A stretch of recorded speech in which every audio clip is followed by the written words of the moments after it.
Alexandra Vela, ministra de Gobierno, bienvenido a Contacto Directo. Buenos días, Estefi, ¿cómo está?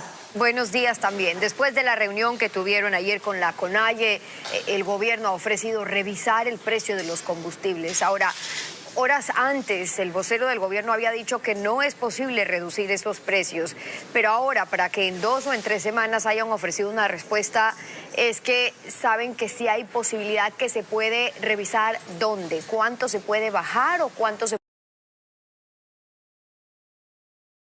hacer una reunión de carácter técnico, analizar de nuevo la propuesta y las bases sobre las cuales se estableció el precio de los combustibles y después de esa revisión técnica estaremos en condiciones de poder indicar qué es lo que se puede hacer o qué alternativa se tiene para atender la solicitud que ha sido hecha desde la ciudadanía en diferentes momentos y particularmente a través de las organizaciones sociales. La una es la propuesta que recibieron de la CONAIE, también ayer se reunieron con la izquierda democrática, el martes ellos lo que piden es que se derogue el decreto que fijó estos últimos precios y que se congelen a los valores que estaban antes del decreto. Ahora, ¿qué ve el gobierno más factible? ¿Eso o la propuesta de ajustar a los costos reales, por ejemplo, y no en función de los precios internacionales?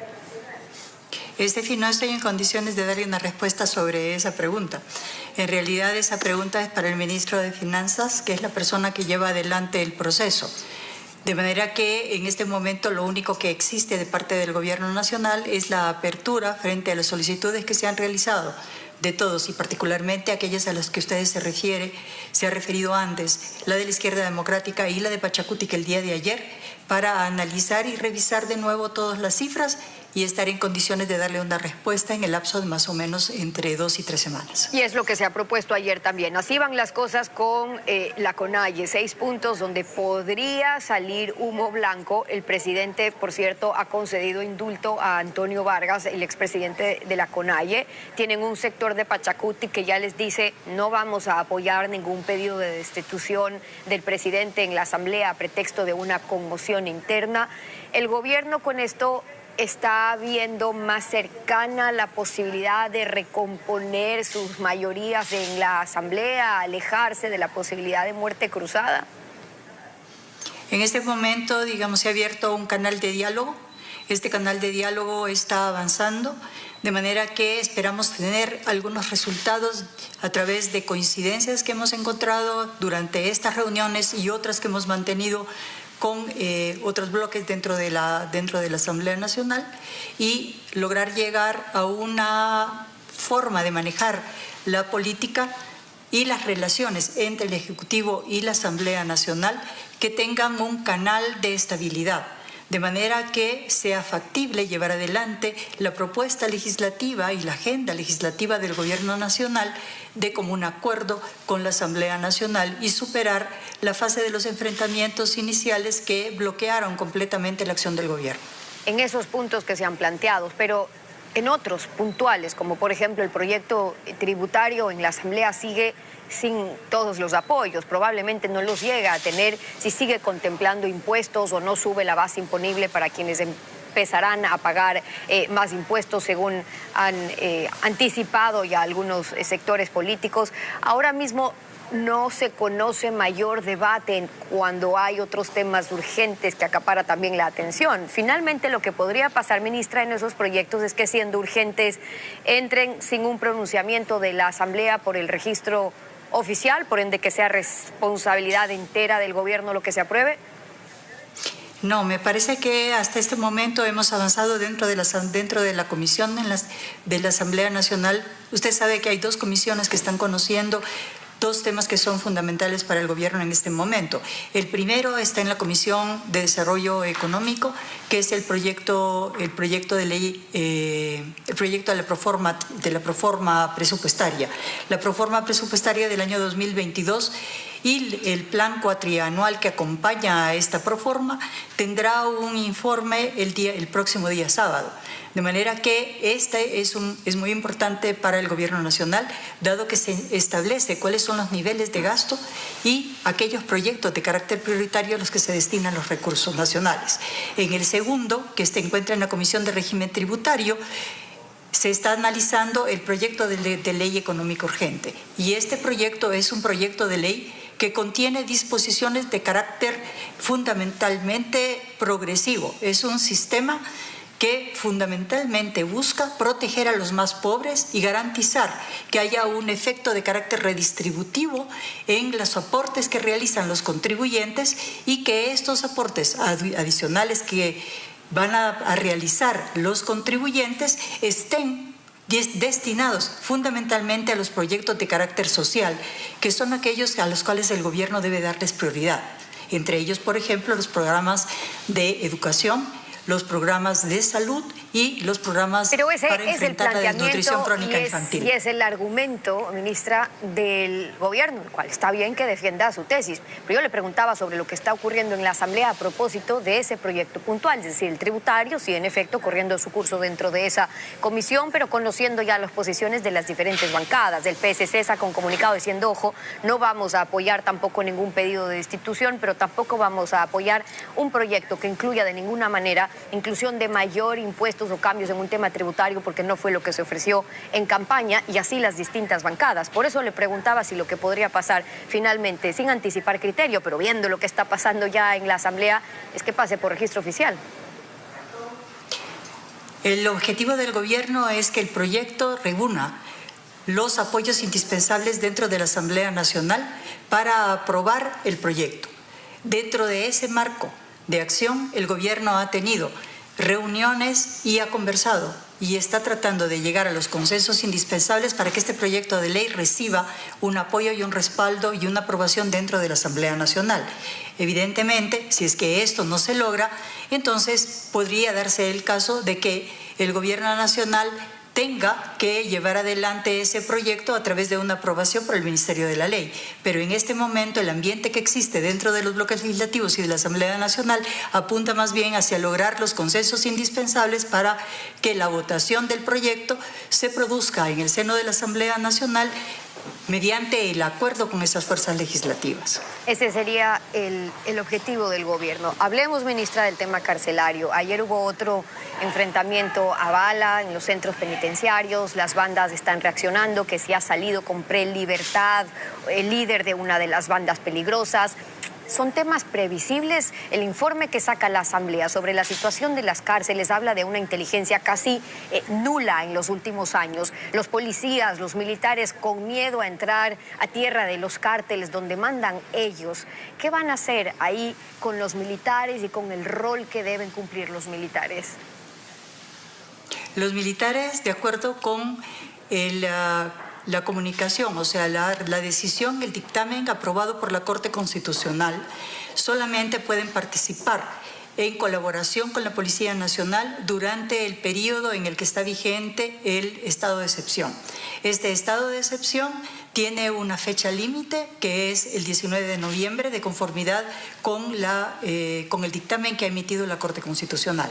De manera que contaremos hasta ese día con el respaldo de las Fuerzas Armadas para poder realizar los procesos de intervención, incluyendo los de la cárcel, para enfrentar el proceso que se está dando internamente. Quisiera recordarle que se acaba de aprobar en el seno del organismo técnico de rehabilitación que tiene a su cargo la crisis carcelaria un mecanismo mediante el cual se ha generado un comité en el que existen una colaboración de distintas organizaciones del sector público, del sector privado, de la academia, de la Iglesia ecuatoriana para tratar de enfrentar el proceso carcelario de conformidad con lo establecido en la ley que le atribuye al SNAI la gestión de la cárcel dentro de las cárceles, dentro del régimen penitenciario y de rehabilitación que debería tener el país. Y eso es importante en relación a la participación también de otras instancias. Le preguntaba puntualmente sobre el rol de los militares. Uno, porque estamos a 8 días de que termine ese estado de excepción, sobre en cuánto pueden colaborar.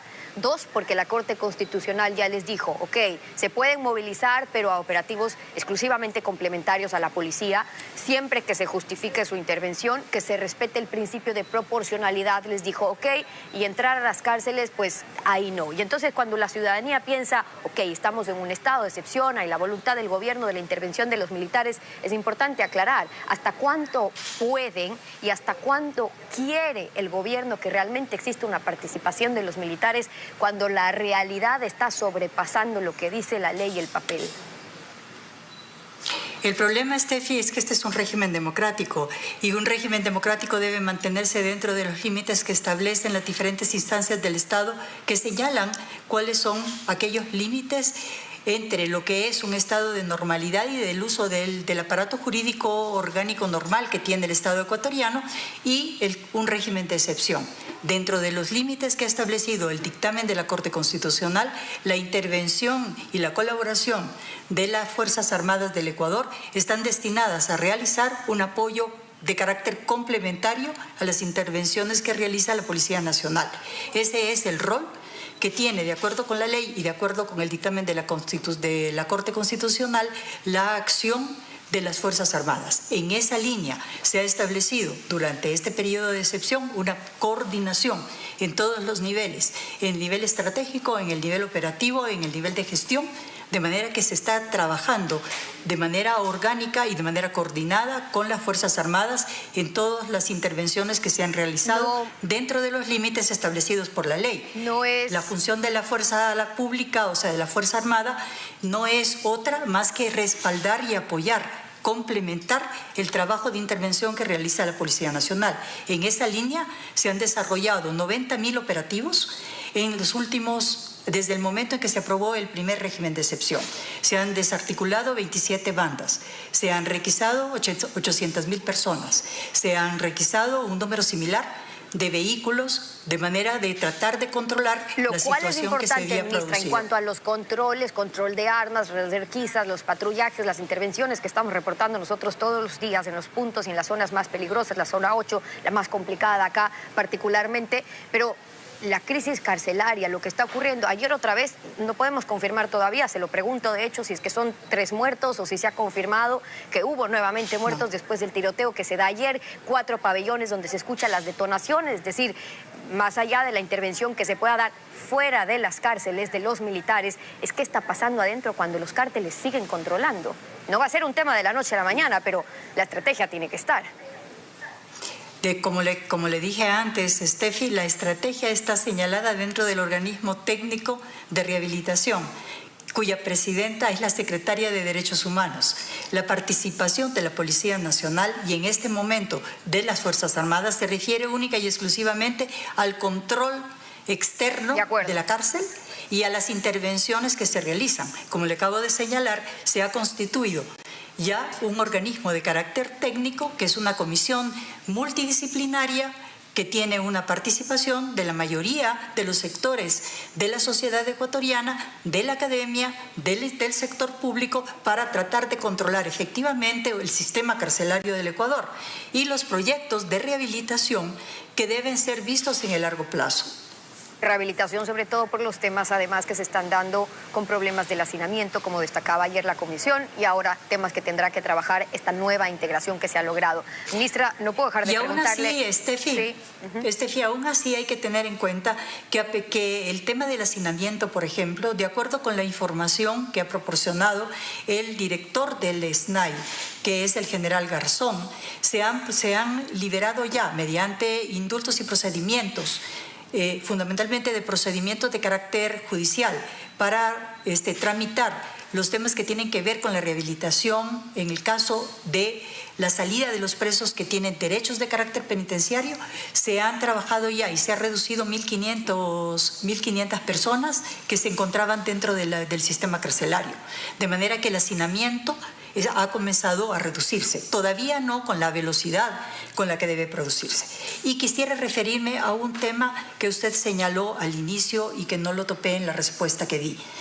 Si es que se hace una revisión, por ejemplo, de las condiciones de carácter carcelario y del cumplimiento de la pena de una persona de carácter que está vinculado en los niveles más altos de la dirección de una de las bandas más importantes que actúan dentro de la ciudad y del país y dentro del sistema carcelario, como el caso de uno de los líderes de los tiguerones.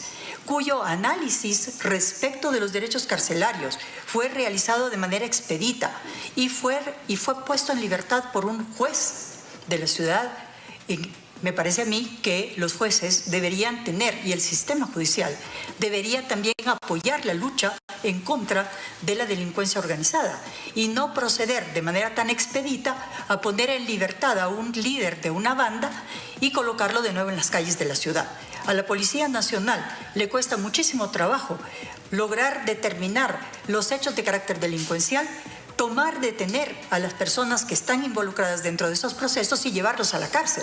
De manera que, aún dentro de los temas que tienen que ver con la asignación de derechos carcelarios, debe tenerse en cuenta la peligrosidad que representa el colocar de nuevo en la calle a una persona que tiene semejante nivel de reacción. A esto se refiere la ministra porque se conoce que los enfrentamientos, las detonaciones que se escucharon ayer, balas, los tiros se dan a propósito de la reacción de las otras bandas cuando sueltan o salen en libertad uno de los líderes de una de estas peligrosas bandas ya suelto en las calles. Ministra, ¿se pudo confirmar que hay 3 muertos en lo que ha ocurrido ayer o todavía no lo pueden confirmar?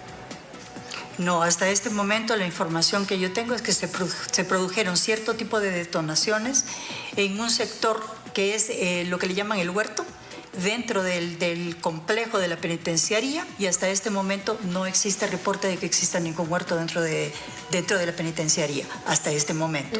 Debemos esperar el informe final, Estefi. Le iba a preguntar sobre el Plan Ecuador, lo dejamos pendiente para una próxima conversación, tenemos que terminar por ahora, pero le quiero agradecer, ministra, por venir, por sus respuestas y por estar aquí en contacto directo. Alexandra Vela, la ministra de Gobierno, gracias por acompañarnos. Estefi. Con ustedes vamos a una